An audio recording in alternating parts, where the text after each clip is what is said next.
बिस्मिल्लाहिर्रहमानिर्रहीम। अस्सलाम वालेकुम।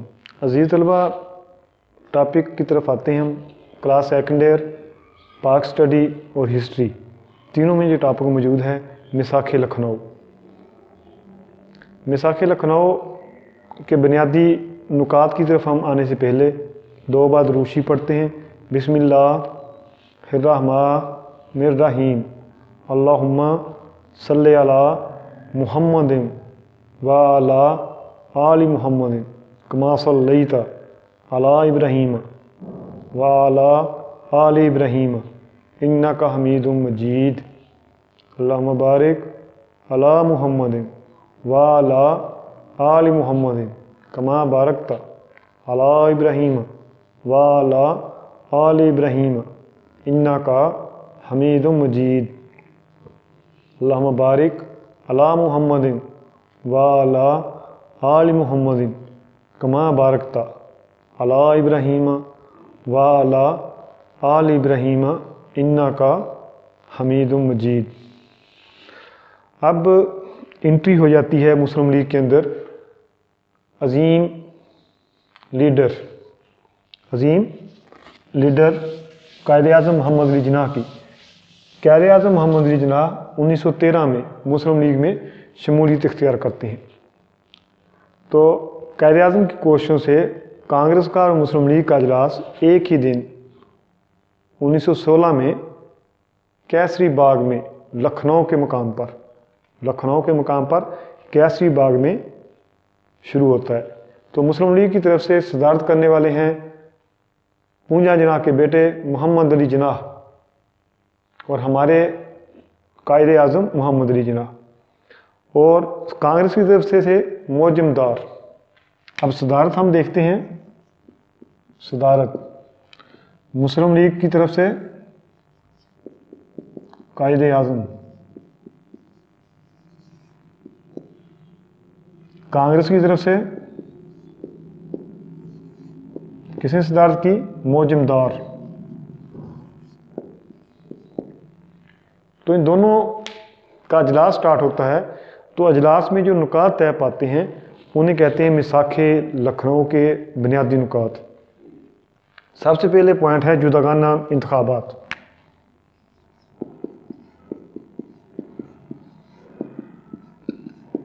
दोनों जमातें इस बात पे मुत्फिक होती हैं कि मरकज़ी और सूबाई असम्बलियों में अलग अलग मुस्लिम और हिंदुओं के अलग अलग वोट डाले जाएंगे। मुस्लिम और हिंदू अलग अलग वोट डालेंगे। इसके बाद मरकज़ी असम्बली के अरकान की कुल तादाद 150 होगी, जिसमें से 4/5 का इंतखाब किया जाएगा और 1/5 को हुकूमत नामजद करेगी। ठीक है, मरकज़ी असम्बली।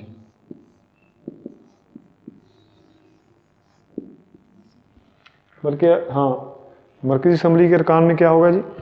कुल अरकान कितने होंगे? 150। इंतखाब कितना किया जाएगा? 4/5 का। हुकूमत कितने को नामजद करेगी? 1/5 को। इसके बाद है मुसलमानों की तादाद कितनी होगी? 1/3। और मियाद कितनी होगी? 5 साल। यानी कि आप इसको इस तरह याद कर लें, 4/5, 1/5 और 1/3। 4/5 का इंतखाब होगा, 1/5 को हुकूमत नामजद करेगी और 1/3 मुसलमानों की होगी, यानी कि 33% मुसलमानों की। और मियाद कितनी होगी इसकी? 5 साल। 4/5 का इंतखाब, 1/5 नामजद करेगी हुकूमत और 1/3 मुसलमानों की होगी। इसी तरह आप ये देखें सूबाई असम्बली।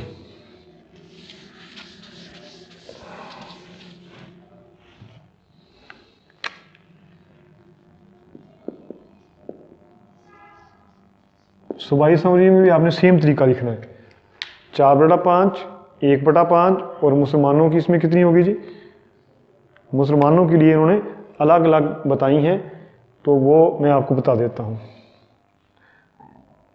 4/5 का इंतखाब होगा, 1/5 को हुकूमत नामजद करेगी। अब सूबे से वहाँ पे सीपी, यूपी, उड़ीसा, बम्बई, तो इन तमाम सूबों के हम देखते हैं कि किस तरह उन्होंने लिखे। पंजाब में 50%, बंगाल में 40%, 50%, बंगाल में 40 नशिस्तें। उसके बाद अजीज तलबा यूपी और बम्बई में 33%, यूपी बम्बई में 33% नशिस्तें जो हैं वो मुसलमानों के हिस्से में आएंगी। अच्छा, सीपी और बिहार में 15 और 25, सीपी और बिहार में, सीपी में 15 और बिहार में 25, सीपी में 15 और बिहार में 25 नशिस्तें आएंगी। इसके बाद था एक हक़ इस्तदराज का कानून, हक़ इस्तदराज का कानून।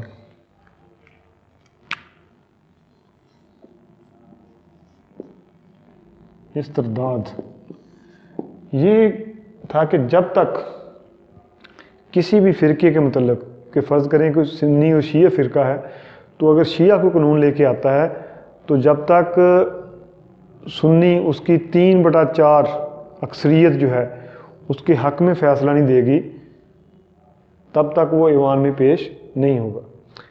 असल में ये हमारा प्रॉब्लम नहीं था, असल में ये प्रॉब्लम था हिंदुओं का। हिंदुओं में 4 फ़िरके थे, तो वो 4 फ़िरके जो हैं वो शूद्र, दलित, इन लोगों को पसंद नहीं करते थे। तो इस वजह से ये कानून लाया गया कि जब तक किसी फ़िरके के मतलब कानून होगा, जब तक वो उस के मतलब वो फ़िरका जो है 3/4% लोग आके, अरकान या नुमाइंदे आके उसकी तईद नहीं करेंगे, तब तक वो कानून में ईवान में पेश नहीं होगा। यानी कि 3/4 अरकान उस फ़िरके के मतलब। हाँ, मरकज़ी, इसके बाद कानून साज असम्बलियों के इख्तियारात।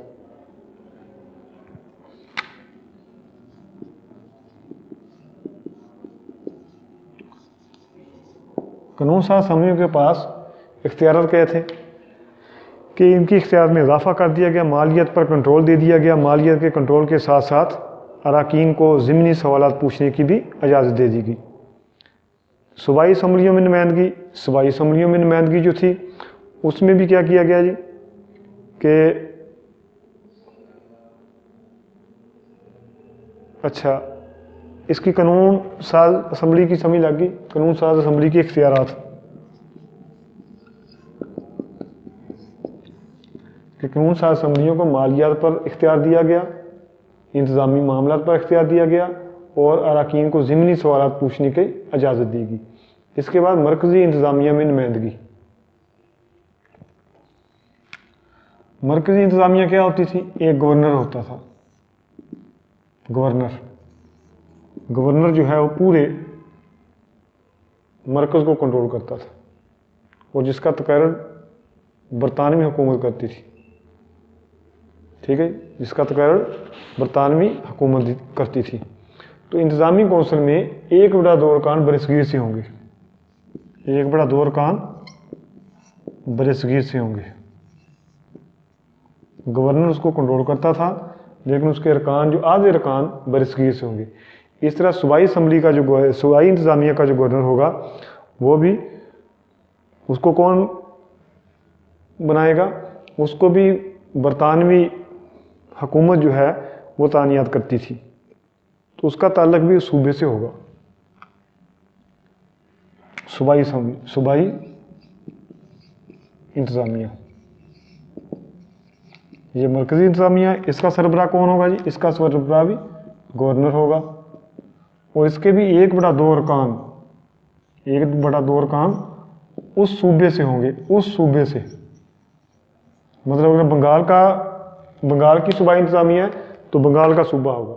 अगर सीपी, यूपी, उड़ीसा, बिहार की इंतज़ामिया है तो उन्हीं का वो क्या होगा जी? गवर्नर होगा। तो इस तरह सूबाई इंतज़ामिया की मुद्दत भी 5 साल होगी, सूबाई असम्बलियों की मुद्दत भी 5 साल होगी। ये तमाम तर जो बातें तो इस तरह इसके ऊपर तनकीद भी बहुत हुई, बहुत से अखबारात में तनकीद भी की।